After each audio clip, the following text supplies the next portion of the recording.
I see no colour is not the goal. I see your colour and I honour you. I value your input. I will be educated about your lived experiences. I will work against the racism that harms you. That's the goal.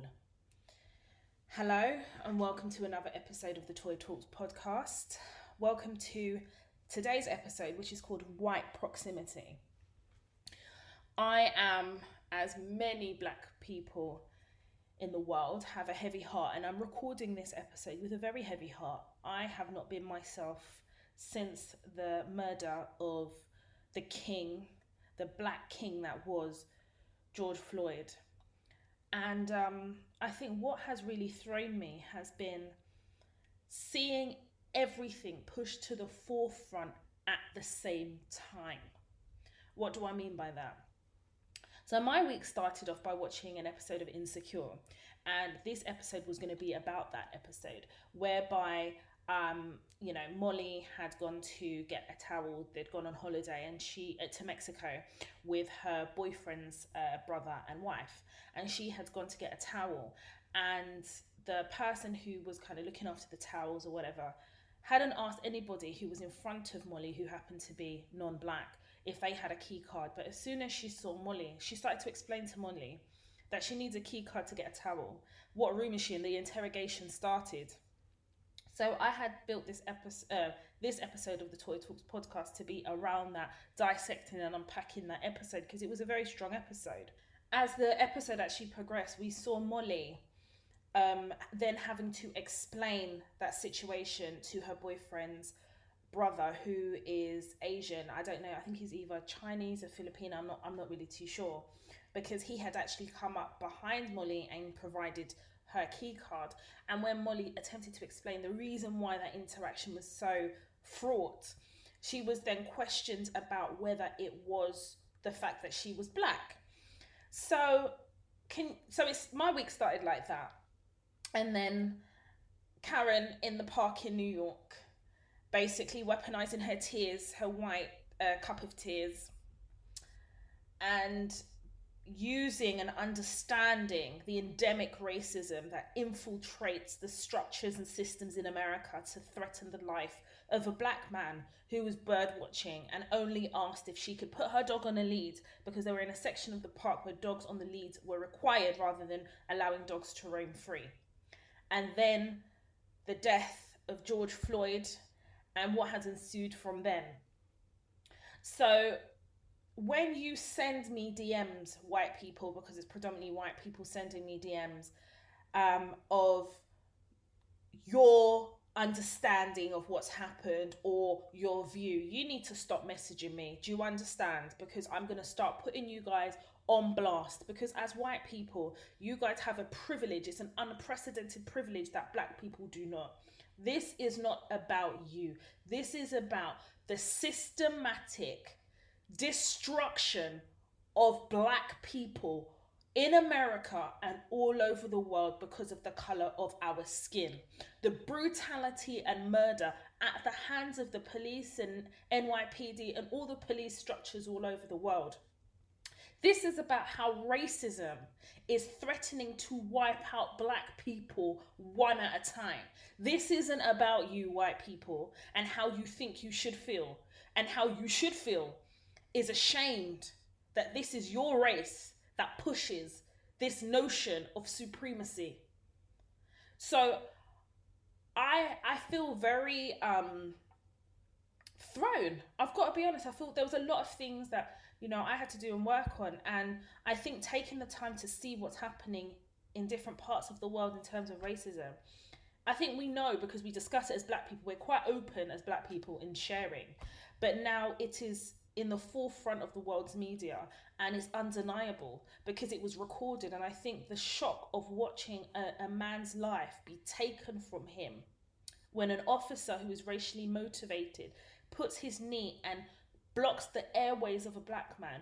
We are shocked. We are screaming. We are crying, because we can imagine that could be any one of the many Black men that we have in our lives. We can imagine even ourselves as women being George Floyd and now it can't be denied because everything is being filmed.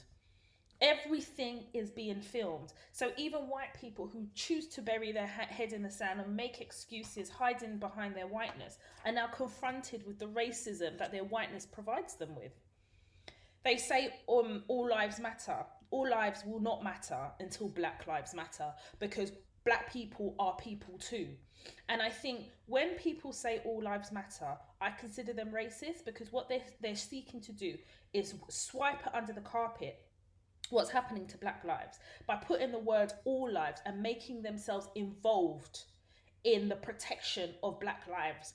You are only involved in the protection of Black lives when you're proactively doing something to protect Black lives. When you say all lives matter, you say to the Black person that our life is not enough to matter, so that we can stand by ourselves and say our lives are not mattering right now because it's under threat. But what white people tend to do is they hide away from the truth. It's historical, this depiction of Black being bad, dirty and disgusting. Everything to do with Black in the way in which white people talk is negative. Black magic, Black hole, blacklist, blackballed, blackmail, Black widow, to name but a few. So they're synonymous with terms relating to Black that are negative, and all of that was created by white people. So then when you talk about the Black person to non-Blacks and mainly to white people, they automatically see it as a negative because they've created it to mean something that is negative. I think when I have spoken on this podcast to Black women, because this podcast is to Black women, for Black women, about Black women, to help Black women, it's under the full notion and understanding the trials and tribulations that we go through in the workplace as Black people, and understanding how often we are backed into a corner, oppressed, restricted, the way we are treated so negatively because of the colour of our skin, where you can make a grievance complaint of racism and you are made to feel as though it is in your head, or that the racism is for you to prove. And one of the reasons I created the Toy Talks platform is to show you how to use the system for it to work for you. Because the people that operate the system, the people that created the system, are white people. And it's not a foolproof system. Because the system that they've created, sometimes they don't even understand it themselves. And it's for us to arm ourselves with the knowledge and the education to be able to navigate the world of work successfully, understanding that we are going to come up against racist managers and colleagues. We are going to come against a lot of prejudice, but understanding how to use the system for it to work in our favour is fundamental for us to be able to survive in the workplace. Don't get me wrong, there's definitely people who make false claims of racism, but at a point in which an employee, a member of staff, makes a complaint about racism, it is the organisation's burden of proof to prove that that racism did not happen, didn't exist, or was not as interpreted. It is not for the person at the end of that racism to prove that the racism didn't happen. It is on organisations, but we're going to get onto that a bit later on. What a week. What a week of knowing who's who. We are in the era of social media, and social media is dominating each and every one of our lives every single day. There are different forms of social media, Instagram, Twitter, YouTube, but we are all basically functioning in a social media era. All those organisations and clothing stores or celebrities promoting brands, we got to see where everybody stands and where everything has fallen. And I am going to speak a little bit about a few of those people, who include Ovi Socko, Patsy Palmer, Pretty Little Thing, Shake Beauty. Oh, I've got a lot of them that I'm not even going to drag them. I'm just going to give you my interpretation of their dumbass behaviour. But obviously, the chief captain CEO of Appropriation United is, of course, Kim Kardashian West, who, when I called out on social media for her deafening silence, people were telling me, oh, well, she did say something on Instagram Live. What, the Instagram Lives that last 24 hours? But then on actual social media platforms where she could post and say things, she said nothing. Don't give me that shit. Because when people are ready to promote their brands and tell us how great this toothbrush is that we should purchase because it will change our lives, they don't need to be prompted. They don't go on platforms that last 24 hours. They shove it in our faces in every social media outlet that they can. What is also pissing me off is where celebrities and social media influencers are basically saying that they feel pressured to use their platform to say something. You had Michael Griffin from 2019's Love Island, and he basically says he's still gathering the evidence, and that he will not speak or won't be pressured to speak until he's in a position to do so. This is a mixed race man. This is a mixed race man who has profited from the benefits of a reality show, who has profited from the benefits of social media. And now you're telling me that you've got investigation to do. Are you dumb and stupid? Are you childish because you are dumb? What investigation do you have to do when you have watched the video of a man's life be taken away as if it meant nothing? Why don't people just say if you're going to say something, just say the truth. Just say, I do not know how to process what I have seen. And as a mixed race person, I'm confused within myself about what the right thing is to say. I'd prefer you to say that than to come out with bullshit telling me you're doing an investigation. Are you all right? Can you investigate the fact that your hairline has flipping removed itself from your forehead? Piss off. So let's just take them one by one. Donkeys of the year. Patsy Palmer, who played Bianca in the UK's EastEnders, had the audacity to post something on her social media. I'm going to actually check if it's still on there. I'm going to check it after I finish this segment. I'm going to actually check if it's still on there. And she basically compared the racism, the brutality and murder of black people in today's society. She compared it to being ginger. Yeah, you heard me right. She compared it to being ginger because she feels that she'd been discriminated against because she's a ginger. And then she went on to tell us that when she was 14 years old, she was also beaten by 2 black men. Cry me a river, bitch. Cry me. Cry me a river.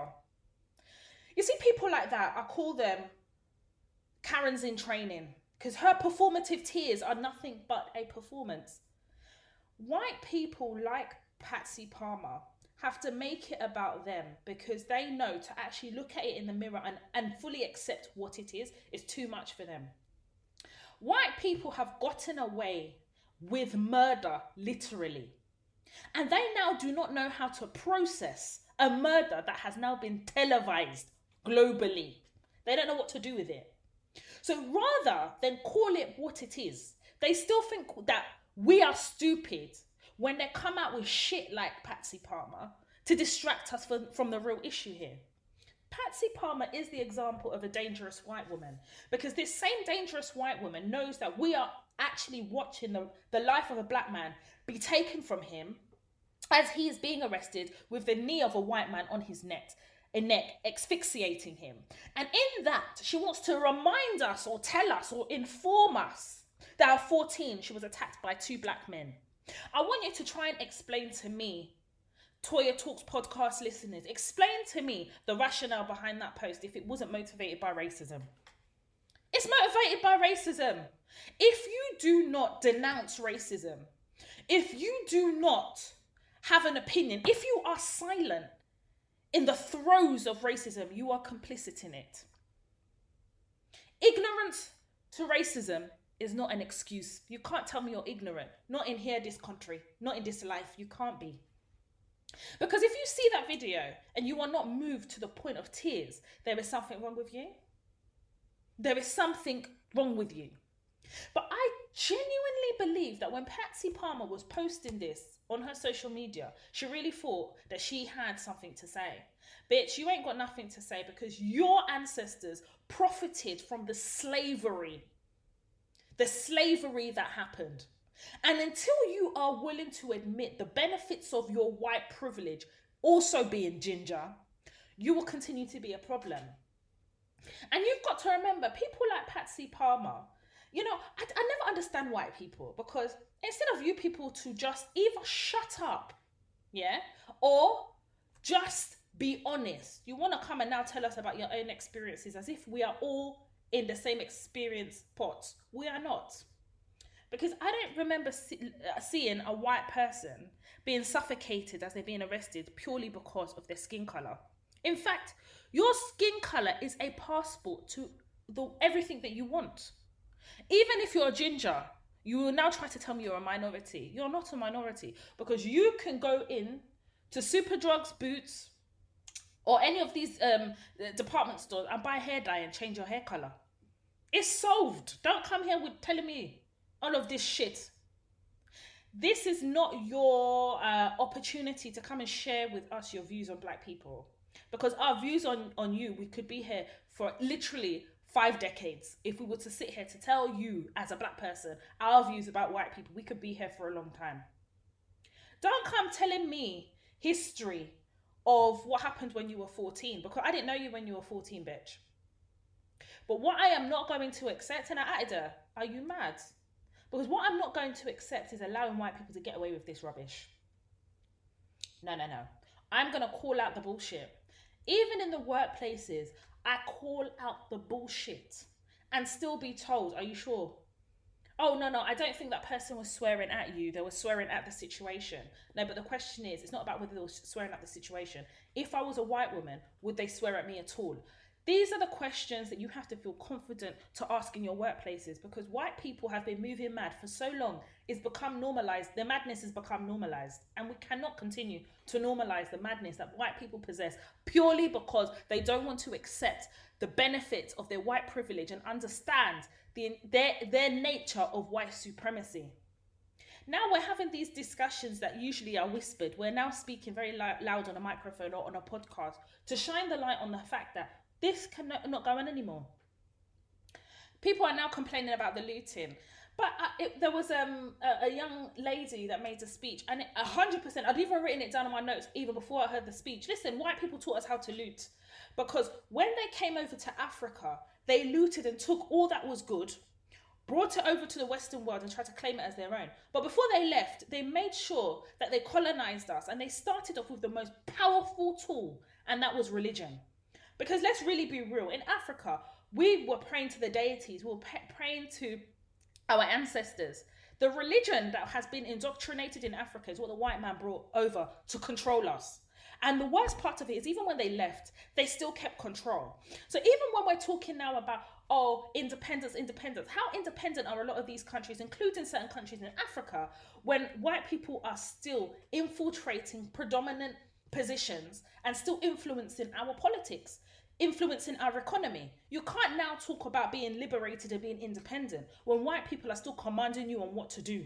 And the worst part of it is when they can see that the riches are still there, because what you cannot do is take away from what God has already put there.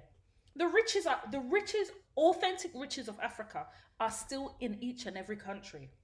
And then what they try to do is poison and contaminate it even more. Because when this pandemic first started and they were doing trial drugs, is it not them in the Western world that were saying that they should trial it in Africa? Because what was perplexing them is how come in Africa they were not dying at a rate seen in Europe, and it bothered them. Anything that is good within black people shakes the foundation of white people. And that tells me that there is something special in black people. There is something special in our community. But until we are ready to stand up, until we are ready to shine our eyes and start infiltrating certain positions, certain sectors, we are always going to be oppressed. What do I mean infiltrate? It is up to us now to be able to start positioning ourselves in positions of influence. So we've started to see it with the MPs like Diana Abbott in Parliament, even though they treat her disgustingly. But if you follow the notion here, if we start infiltrating key areas, and you know who are very, very good at this? Jewish people. I love Jewish people. They stand together. And Jewish people have strategically placed themselves in roles of influence. And remember, Jewish people have a watchword: never again. I've read a lot of Jewish history. I've read and understood a lot of Jewish culture. And their watchword, never again, rings true for them because they've decided never again will history ever repeat itself. Therefore, they have proactively placed themselves in position of influence to ensure that never again is upheld.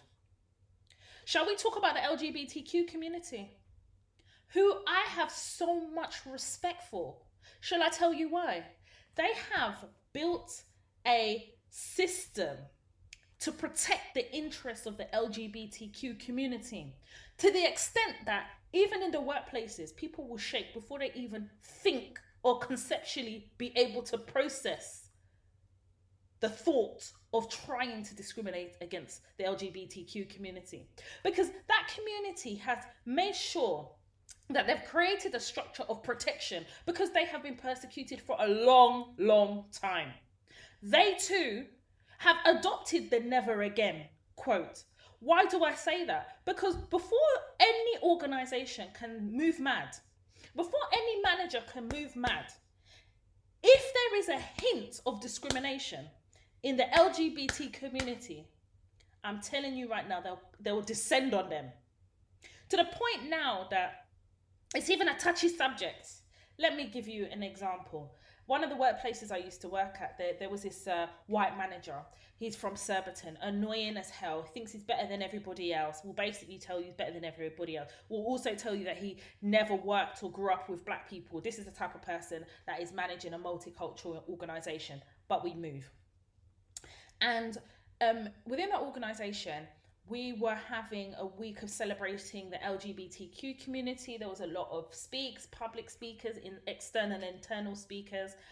And there was an email that got sent out telling us about some of the positive strides that the LGBTQ community had made in that particular organisation.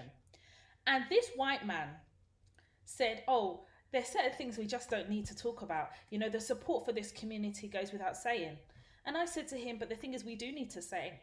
Because if we do not say a lot of the things that they have not only endured and gone through, but a lot of the positive strides, then people forget where it all started. So it's important that we do celebrate the LGBTQ community and show solidarity where we can. And then he just went quiet. Because you know one thing with white people, when you start rising up and you do it in a strategic way, because they underestimate you and never see you coming, they get confused at how it got to that point. But it got to a point whereby it's gotten to a point where organizations now have a duty to make sure that they safeguard the interests of LGBTQ communities. And what happens is within those communities, they have like groups or that meet weekly and things like that. But as black people, we don't have anything like that because they throw us into the melting pot of BAME, and we've already discussed that in a previous episode. But clearly you can see, if this week has highlighted a couple of things, one of the things it should highlight that the black, Asian, minority ethnic community, you put us into a melting pot, but our experiences are not the same.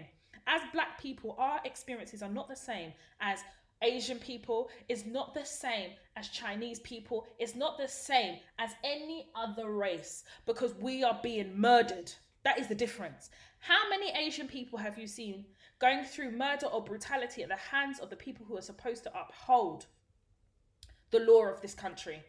How many have you seen? Because I've not seen any.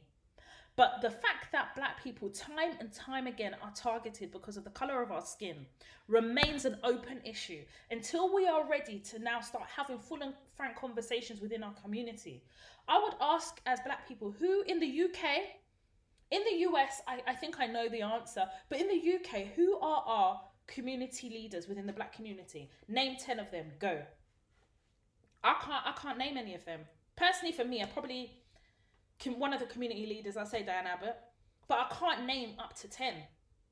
Why is it still that in organisations, you ask them about their race relations policy, they don't have any, but they'll show you their BAME policy or their discrimination policy. Racism is a different form of discrimination. And racism is historically built on the prejudice towards black people because we are black. Therefore, I would expect to see a policy, an anti-racism policy, separate from a BAME policy. Because what they do is they throw it all under the same heading, and for them, they've done their duty as organisations, and they really haven't. And I think that gives us a little food for thought, because for me personally, going into certain organisations, if I ever experienced racism again, I know for a fact that the burden of proof to show that there is no racism in that organisation falls on the organisation. It doesn't fall on me to prove that I've been discriminated against. It doesn't fall on me to prove that an organisation is not discriminatory. When you defend racists, you become a racist. It's as simple as that. So I can't talk about white proximity without discussing Jackie Aina's call for action, because she put all of the brands on blast. Like, why are all of you silent though? Hello? When you are willing and ready and able to profit from the black community, we hear you loud, honey. But now we need your voice, we need your platform, we need your money. We ain't hearing shit. And then it started, didn't it? Pretty little thing. Pretty blood clot trash. Pretty little thing, I'm never going to see my money again. Nah, never. Ain't see my money. Pretty little thing decided to post, as a response to Jackie Aina's call out, they posted a picture. Now I'm just looking for this picture again. Yes, here we are. And it had a black hand and a white hand. The white hand is over the black hand. The black hand, obviously the nails are all black and everything. And then it read, "We understand we have a duty of care to talk about topics other than just fashion and lifestyle news. Stand together." What the fuck? What the hell is that? And then obviously, I atted them on Twitter. Obviously, they're not going to respond because I was ready for them. I said, "Pretty little thing. Do you not have black people working in your PR team? A black man was murdered and you are telling us to stand together. Unfortunately, George Floyd couldn't stand. He was suffocated by a white police officer whose racial hatred was filmed for us to witness." You know, it's crazy, isn't it? Because a lot of the reaction of a lot of these brands when they were called to action by Jackie Aina, who used her platform to ask these brands to pull up, because it got to a point where the silence was as such that we're like, are we in this by ourselves then as black people? We can't be, because when you're taking our money, you don't care what race we are, you just take our money. But when you're willing to promote your brands to the black community, you know exactly what PR strategy to use. What pissed me off about Pretty Little Thing is, I think, and other brands, is it's really obvious when these brands don't have black people in their PR teams. And when I talk about black people, I mean black people who will just speak the truth, not subservient to the white man. Black people who have lived experiences, who have directly experienced life as black people, which includes discrimination, racism, oppression, to name but a few. It's really obvious to see a lot of when you see the retractions a lot of the brands are making, it's because everybody called them out. But when they were posting it, it was going through an approval process, because a lot of these organisations have an approval process before anything reaches social media. At not one stage did anyone pick up that this was offensive.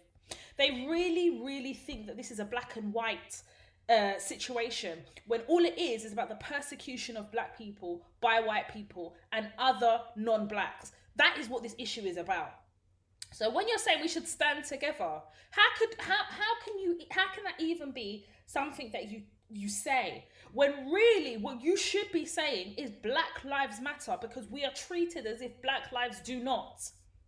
And the worst part of this is when we now throw everybody under the melting pot of BAME, Black, Asian and minority ethnics, you've got to understand that Pretty Little Thing is owned by an Asian man. So when you put us in a melting pot of BAME, that includes Asian people, where you're basically trying to tell us that all our experiences of racism are the same. Cool. So then when this Asian man who owns this company saw this, he didn't say nothing, because it was the uproar from social media that had them retracting this shit. But this Asian man, who is considered a minority ethnic, he's an Asian person, didn't see the offensiveness in this until people had to drag his company. This further pushes and drives home the point that we are, as black people, we are not the same as every other minority ethnic. We are different. We have been enslaved. We have been looted. We have been murdered. That is the difference. And I'm not sitting here and saying Asian people or black people haven't gone through that. Never in comparison to the magnitude or comparable to black people. We have been through hell. And I'm still trying to dissect and understand why the murders of black people is more prominent in the States than it is in the UK. I know the reason, but I want to educate myself a bit more, because for me, it's, you know, in the UK, it's a different type of, it's brutality and murder, but not to the same numbers as in America. And I feel as though a lot of it has to do with the powers given to law enforcement, the powers and the use of guns, tasers. It's readily available for them there. Whereas here in the UK, yes, it's available to an extent, because every time they use a gun or a taser, there is a whole investigation, like they put them through the ringer here in the UK. Not like it's any better, but I'm just saying from a structural perspective, how police are policed here is different. And I'm talking from as somebody who is educated enough to understand, and I've been in certain roles whereby I've been frontline and been able to see how police are policed. If you actually deep it, the Jim Crow laws were only abolished in 1964 as the passing of the Civil Rights Act, as part of that passing of the Civil Rights Act, which was also in 1964. That's not a long time ago. You still have the KKK who are fully active in the United States. I mean, a police officer was found with a KKK Ku Klux Klan application form. He is a police officer. They found it in his house. You still have people with Confederate flags outside their house, and there is no consequence for it. So people are still allowed to be racist, outwardly racist. It's not like it's against the law to be racist, if you get what I mean, because the KKK are racist. They know. Do you think the police and the CIA, they don't know who the KKK are? They know who they are. And what is scary in America is a lot of these people who are part of these racist structures are also, so they're part of KKK at night, and during the day they're law enforcement officers or police officers or whoever they are. It is a scary thought. I think in the UK, I read this article, and fully agreeing.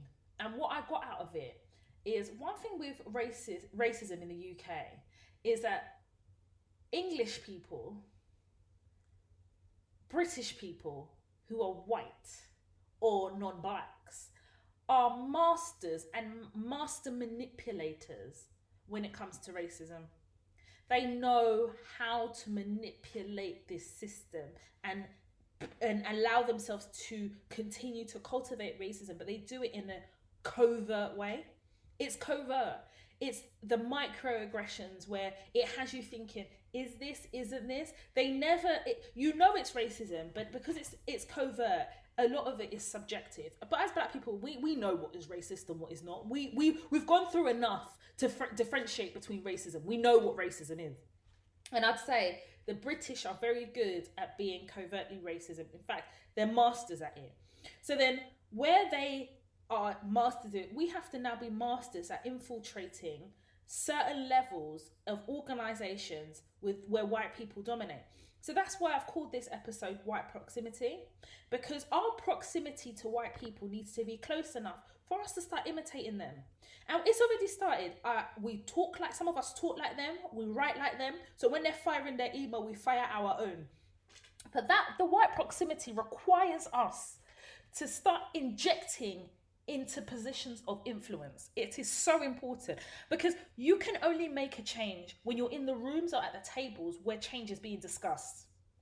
And the more of us that are injecting ourselves into these positions, into these organizations and into these places, we now can see where the issues lie from a hierarchical level.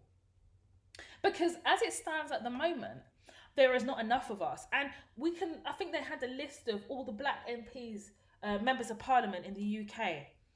And I think they've made amazing strides. But when I talk about us as individuals, I think about what is it that I can do? What is it that we can do to strategically place ourselves? And what we have to be able to do is navigate the social aspects of certain organizations and workplaces. That is the only way. The only way. Because for me personally, I'm a CEO of a company. Believe me, I'm bringing in black people, because the more people I see that look like me, the reality is the more people I see in an organization that look like me, the more likely we are to affect change that will benefit everybody else that looks like us, that comes through our doors. You can't affect change from outside. You can't affect change from outside. And I think it's also important for us to start looking at the bigger picture and dreaming bigger. What do I mean by dreaming bigger? The white person will tell us we can't, and we almost convince ourselves that we can't. The imposter syndrome when we can. We need to start seeing ourselves in those positions where change can be affected. We need to stop with these limiting ideas, limiting views, limiting ability to want more because it's too much hard work. If you want change, we have to work hard enough for it. We need to start affecting change before we or our children are brutally murdered. We need to start affecting change before change affects us. We need to put ourselves in positions whereby we can make differences and changes and strides, and all those doors that have been slammed shut, force them open and inject ourselves into these roles. I remember, God, it's probably 2 years ago now actually, when I decided that I wanted to write a book. Long story short, and I think I've spoken about it in an earlier episode, I was basically rejected. They saw my synopsis and they said no. No feedback, no reason, just no. And I knew the reason why. Why does a white person, any white publishing company, want me to now talk about white privilege, white supremacy, and the uplifting of black people and how black people can rise and be strong and inject ourselves in certain roles?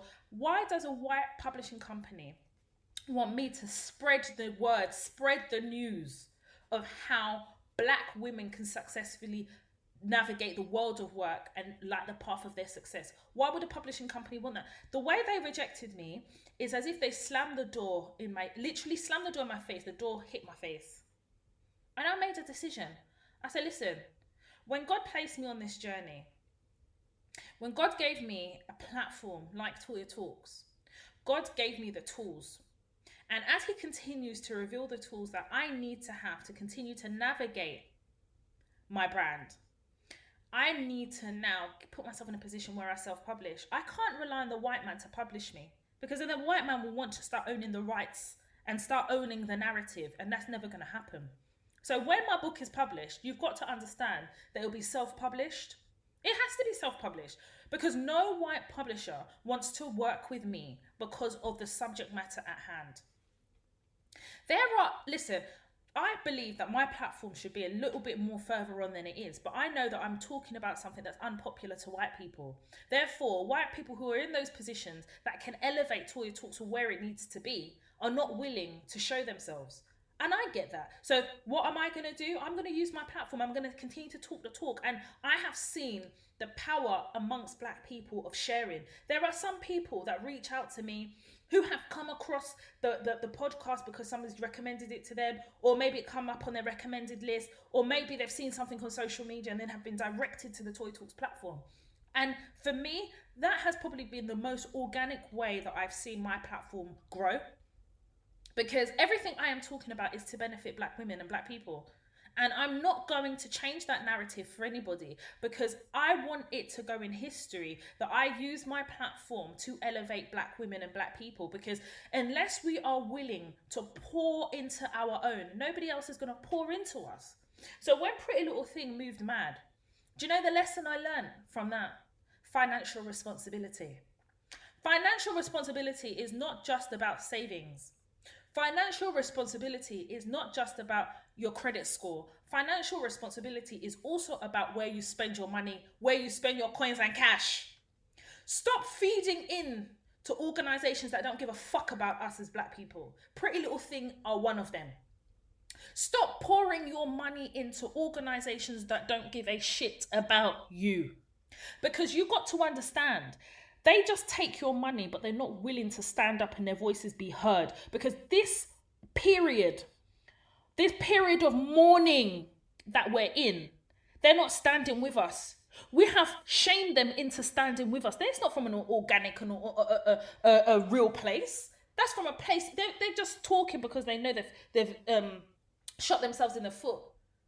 Organizations like Nike, powerful. They've come up with powerful stand, and you know where they stand. Anywhere, any company that's ambiguous about where they stand, promote racism. Because if you are a non-racist and you want to kill racism, you basically say that and you stand in that truth. It shouldn't take an uprising of people on social media to make you realize that the stand you're taking doesn't make any sense. All lives matter and all this bullshit that you're saying. Oh, it's about human race. Well, we know we're part of the human race, but part of your human race, i.e. black people, are being murdered. So how about that? Stop looking for other people to make a change in our community if you're not willing to do it. Yeah? So you have to think, what power do I have to affect change as me standing here now? Part of that is where I spend my money. I want to pour into black businesses. I want to pour in, and I'm now going to make a conscious effort. It's on my vision board to make a conscious effort to really think about where I spend my money. So if I want to buy a pair of socks, I will go online and see if I can find a black business that sells socks, and I will pour into that business. Because since they don't want to hear us, they have to feel the pinch of where we spend our money, because money fundamentally is what talks in our society today. Money. Of course it's money. This is the reason why we're still in a pandemic and they're telling us to go back to work so they can open up the economy. So I now know the strength of the economy and the strength of my money. Therefore, why am I going to pour it into organizations that basically telling me that I should stand by myself, or telling me that it's not a black issue, or telling me that as a black issue, we should stand together, but you're not really standing with us because you're not calling out what it is we're standing for, and it is for black lives. So if you know that you take black lives seriously, as a black person, you are taking your black life seriously, and you know that you're working hard for your money against an oppressive construct, then you have the power to then decide where you spend that money. Stop lining the pockets of racists. Stop lining the pockets of people that do not care whether we live or die, but are happy to bleed us dry, will use us when they want to. So, brands, if you're listening, this is what my platform stands for. I stand for black people. I stand for all the lives of black people. And in order to affect change, I am sharing my experiences to black women so they can navigate the world of work and reach success in workplaces and start commanding the salaries and the roles that they deserve and work hard for, and to remove the discrimination that continues to be a roadblock in the success of black women. I will use my platform to ensure black women have the tools to navigate the world of work safely. So if you are a brand and you stand for that, then come stand with me and come support my brand as I continue to use my voice, as I continue to educate black women. But what I'm not going to do is dumb down my brand to make other brands feel better about their lack of proactivity toward all of the black lives that matter. L'Oreal, you guys are a bunch of pussy clarts. Speak out is worth it. Really? Okay. So when Monroe Bergdorf spoke out against racism, urging white people to beware of their unconscious racism, you guys dropped her from your campaign and collaboration like a sack of shit. You guys made her life hell. The queen, a black queen, Monroe Bergdorf, you guys treated her like shit. And now you want your performative support. You're now telling us that Speak Out is worth it. Really. So when Miss Monroe spoke out, why did you guys not support her? Why didn't you stand beside her speaking out about racism? Should I tell you why? Should I tell you why you dropped her? Because those rooms where those decisions were made, there was no black people there. And white people are trying by all costs, by every possible means, to protect racism, because they don't want us to expose the weakness in their racism. Because if black people stand together, we are strong. And black people understand the strength in our blackness, as do white people. White people know the strength in our blackness, and they're worried. Because they know, in understanding and now proactively standing in our blackness, we pose a problem. But the way you guys treated that young lady was disgusting. Absolutely disgusting. So if you're saying that, what did you say? Speak out is worth it. Well, how about this? Be consistent is worth it too. Put a stop to racism. Just because you've got somebody who collaborates with you that speaks out about something that you don't agree with, the knee-jerk response is not to just drop them. But when it comes to race, you're very willing to distance yourself from it. But rather than implement things within your organization that truly removes racism, you're not willing to do it. Because the decision makers, the people at the top that make that decision, are white people. We're not there. We're not represented. So when I'm talking about white proximity, we need to find ourselves in that position close enough to white people to see what they're doing, to start affecting some change. If you want to see an example of effective change, remember we have Edward Kobina Enifel, who is an OBE holder, editor-in-chief of British Vogue, a black man. So when we saw Meghan Markle racially dragged through the mud by the British public here, by white people here, this is a man that collaborated with Meghan Markle for a spread in British Vogue. Effective change. When you see black people in positions of influence, they can now start affecting change. But until you're willing to talk like them, write like them, and open your eyes, you can never see or be able to influence that change in and amongst white people. Let me make something really clear. You know, in the workplace, I'm a different animal, I'm a different animal. You see that they're white laughing, I'm there with them, I'm there. And I've navigated up. And even when I'm in those positions, there is a different level, there's different layers to racism. The higher you go, the different layers. But when I'm now in those positions and I'm hiring a team, don't you think there's now going to be a bit more balance in my teams? I made it a point. Whenever I am a hiring manager at any organisation, there is going to be black people there. I don't care who it upsets. I've worked in a team where we're only black people. They were the best candidates. And started promoting them.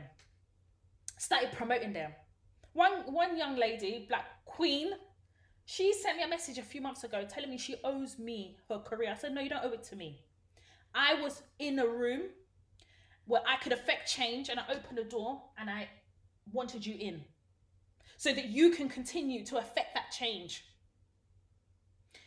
This is why I say to you the importance of understanding your position in organizations and understanding the position of your career.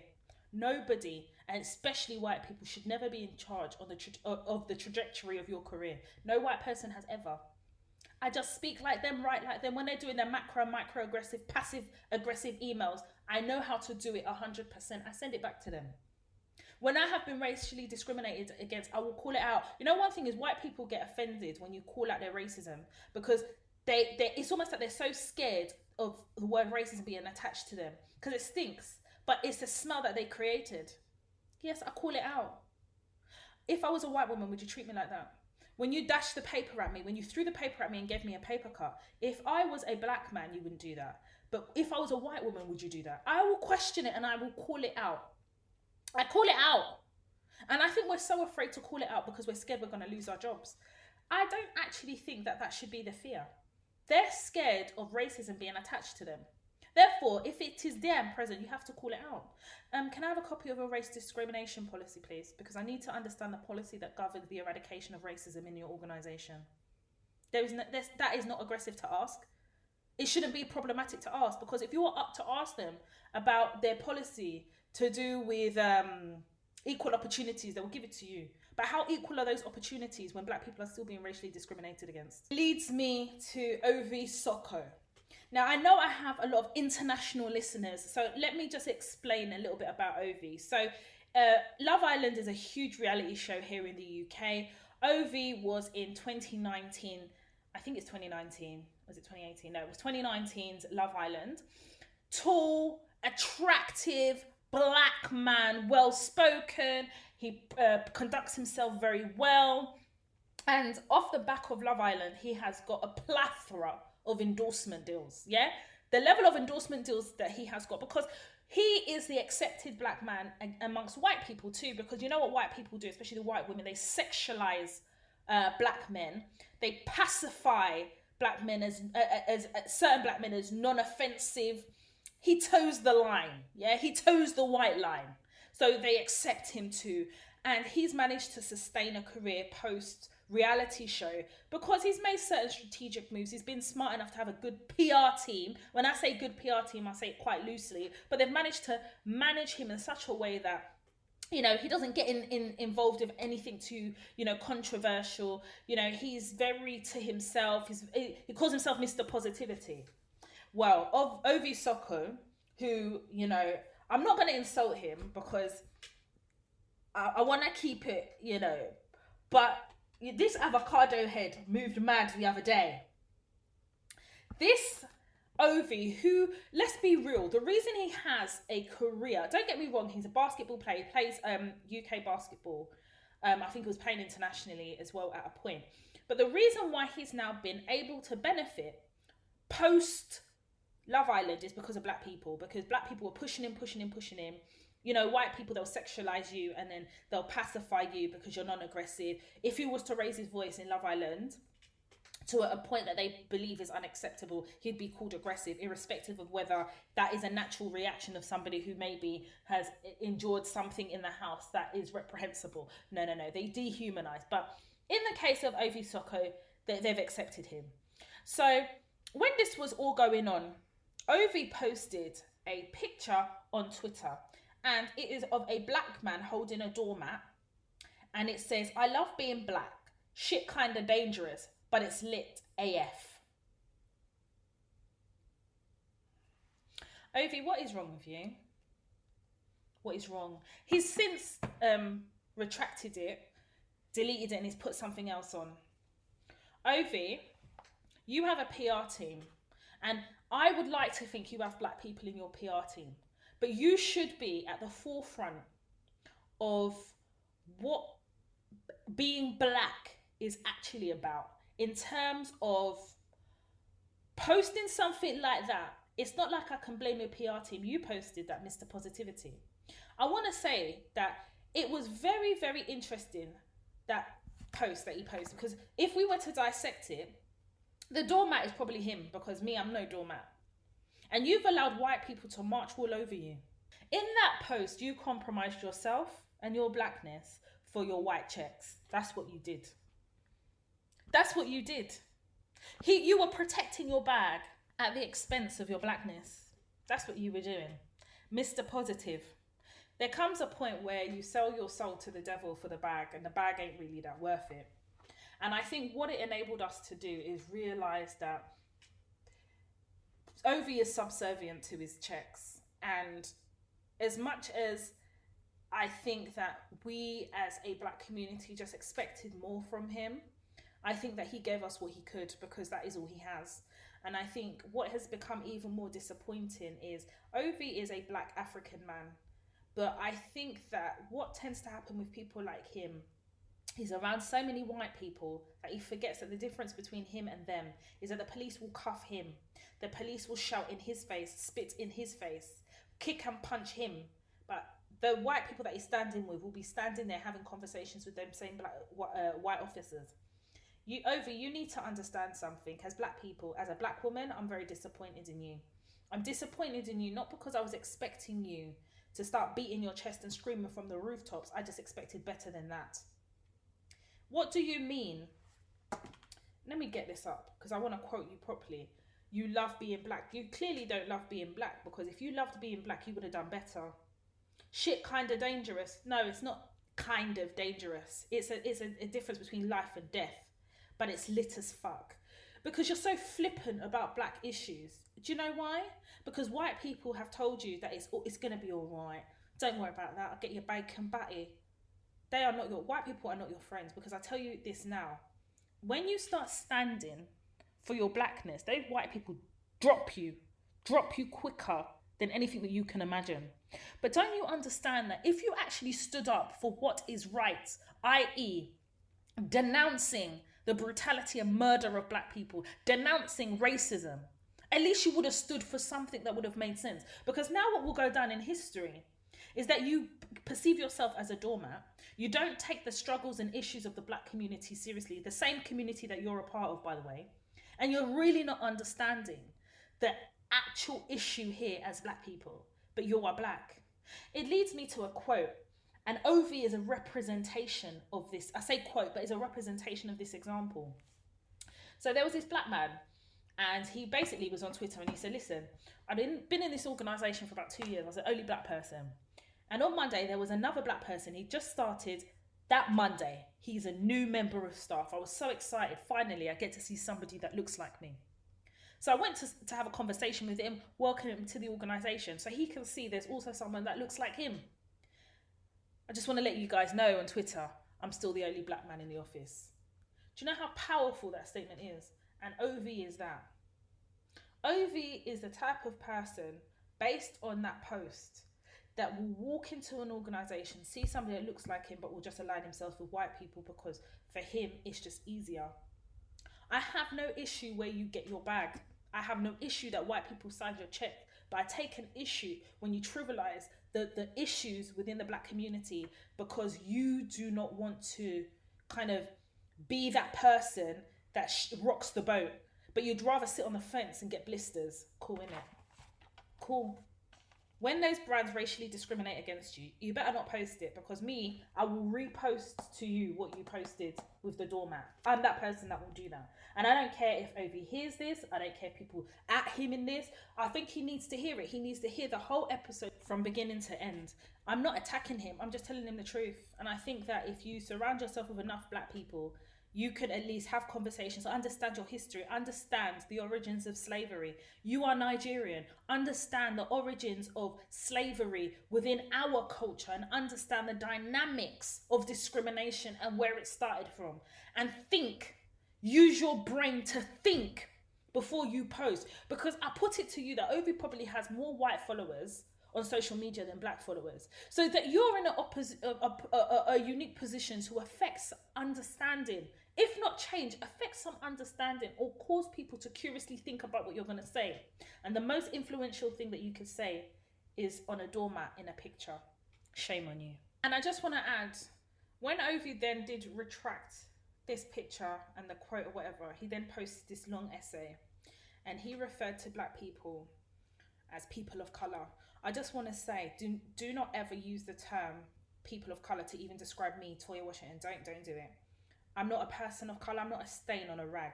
I'm a black person. Say it and call it as it is. Because when you say people of colour, it's ambiguous. It could mean anybody. Because a brown person could be a person of colour. An Asian person could be a person of colour. Black people are not people of colour. We are black. So call it what it is and stop being afraid to use the term black. I'm a black person. And wherever the word black person originates from, that is what we are known as, okay? And secondly, on application forms, it doesn't say tick here if you're a person of colour, if you're white, if you're Asian. It doesn't say that. It says black. So that means I'm black in it. Stop being afraid to say what it is, because you're still trying to protect your check. Don't you know, speaking the truth protects your check as well? Because when organisations and businesses move mad, it's the same black community that you're going to look to come and protect you or speak out, innit? Ovi, do better. Do better.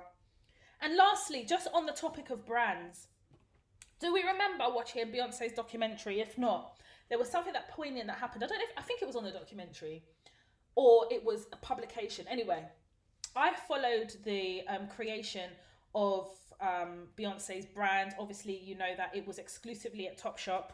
Don't even get me started with Philip Green. And then she took her brand from Topshop, and now she was looking to do a collaboration with another organization, another company. And there were all these different companies pitching to her. So we're talking about Adidas, Reebok, Nike. And she went into a meeting, and I think the meeting was with Nike. Correct? I stand to be corrected if it's wrong. And they proper pitched to her. They pitched. And all intents and purposes, Nike did a good pitch. The money was right. And Beyonce asked a question. She said, how many people in this room are going to be, if I was to go with Nike, how many people in this room are going to represent me? Like, represent the brand. So are going to be working on the brand. And she looked up and she says, yeah, but I don't see anyone here that looks like me. So if no one here looks like me, how are they meant to put me and the essence of who I am into my brand? And therefore, when she went to Adidas and Adidas pitch, Adidas basically ticked all the boxes. There were people that looked like her that would be able to take the essence of being black in and put it and pour it into her brand. And what I felt that was so effective there is Beyonce, for whatever people's popular or unpopular opinion, even when you are in the position where you get to pick and choose who you work with or how you work, and it's the same with the Toy Talks brand. If I ever do a collaboration with a brand, before I decide to do a collaboration with a brand, I want to understand who are in those PR teams. I want to understand who's working on that collaboration. And if it is all white people, that is a problem for me, because my brand is a black brand. My audience is black. Therefore, I need to work and collaborate with organizations that are equally able to reflect what my brand is. I'm not saying everybody in their PR team or the collaboration teams and certain brands have to be black, but I need to see a couple of people that look like me there, so that I know the essence of what my brand is going to transcend into the collaboration. So it's not enough just for white people to pour the money in, but we also need to be present in those brands, in those senior level organizations where brands are now collaborating with black people, to ensure that the messaging is right, to ensure that the PR makes sense and the authenticity of blackness is communicated. It is so important. And that story about Beyonce will always ring true to me. No matter where I go, how big Toy Talks gets, I'm always going to remember that, because before anything else, I'm a black woman. So everything I touch is rooted in my roots as a black person, as an African woman. It is rooted in struggle. It is rooted in tears and pain, and it's rooted in strength. And that can only be communicated with working with brands who have black people on their teams. That is the only way it's going to make sense. So as we draw this episode of the Toy Talks podcast to an end, I want to leave you with this thought. I don't know how Black history, or if Black history are taught in schools at the moment. And I remember studying history, and it was one of my favourite subjects actually, in secondary school. And I believe I did an A-level in history as well. And I remember Black history wasn't taught properly. All they taught us was, I think they played a video of Kinte Kunte, and they spoke to us about Rosa Parks, Martin Luther King and Malcolm X. And that was about it, really. They didn't go into any level of detail. And when I talk about level of detail, they didn't teach us about colonialism, white supremacy and the rape of slaves, in understanding the roots of colorism. They didn't go into that. They didn't talk about colonization, where the white people went in and basically infiltrated Africa by using religion. They didn't go into that level of detail. And my thing is, if Black history is taught properly, it will not be left then to Black people to explain racism to white people. So in my household, when I have my children, I will be explaining the depth, breadth, and width of racism. I need to explain it to them. But it is not our then responsibility to teach that history to white people. White people, you know the history, teach your children. Because when you now come to me in my DMs and start asking me to explain, I will never, ever explain racism, blackness, Black issues with non-Black people. I'm not going to do it. I am no longer talking to white people about race or non-black people. It's not going to happen. Because if your teachers, your parents couldn't teach you the real history, it is now not my responsibility. Do your Googles, because the information is out there. The information is out there. Do not now burden black people with having to explain it to you, because our issues that we're dealing with now is a lot. We're emotionally going through a lot. People need to, I said it earlier, stop coming into my DMs, atting me and it's non-black people atting me in things because you're trying to rent my emotions. When you know, as black people, we're emotionally tired, exhausted, and traumatized by what we've seen. You continue to still want to use us. Stop it. Nipsey Hussle, Martin Luther King, Malcolm X, Tupac Shakur, Dr. Sebi, I'm just naming a few black leaders here, murdered. Murdered. Black people, this is a call to action. It is now time to start infiltrating where influence is being decided and made, so that we can affect that influence even further to create changes, so that we can be leaders and take our rightful positions. Because as black people, we know the power that lives within us. Unless you're willing to tap into that strength, unless you're willing to talk and write like them and make sure there is a close proximity to whiteness, we will not be able to start utilizing our power to affect change. We need to get close enough to them, because they never see us coming, they underestimate us. We need to start positioning ourselves properly so that we can make sure what is happening now doesn't happen again, or is now not the story of our children. There is a responsibility in having financial responsibility and deciding where you spend your money, because you work hard for that money. The racism every day that you're enduring in your workplace because of your white manager or your non-black manager, the bullying purely motivated by race, you're working hard for those coins to then realign the white man's pocket who doesn't give a shit about you. When you have the power to seek out black businesses where you can get those things or invest in and spend your money, knowing it's going to be replenished back into your community. That is how you make strong communities, and start now taking control and financial power and gaining that financial power back. White people will not make us strong. White people are solely concentrated on ensuring they appropriate our culture so that they can trick us into believing it is theirs. Our culture belongs to us because that is our history. The sooner we start taking charge of what belongs to us, as soon as we start boxing clever and being strategic, that is real black power. So I want to thank each and every one of you guys for taking the time to listen to this episode of the Toya Talks podcast, White Proximity. You guys know you can find me in the hub on the World Wide Web. That is www.toyatalks.com, which is all things Toya Talks related, including the Toya Talks masterclasses. Now, I am really, really excited because I already have 2 masterclasses on the website, CV Masterclass and also the interview masterclass, but I have a few more coming, and I am launching at least 3 new masterclasses on Friday the 5th of June. One of them is the Mother-Daughter Masterclass.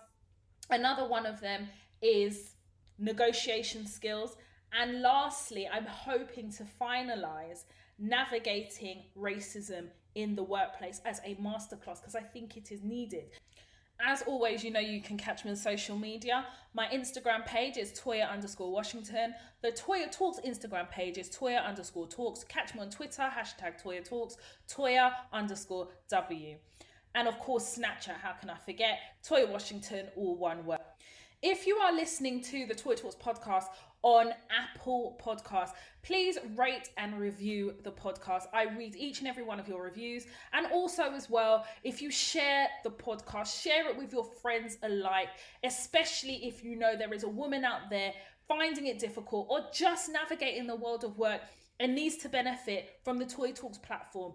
The word of mouth is so powerful, and I know a lot of you have shared and are sharing, but what is really going to promote this podcast is if you guys promote this podcast. So I'm asking you, this is my call to action.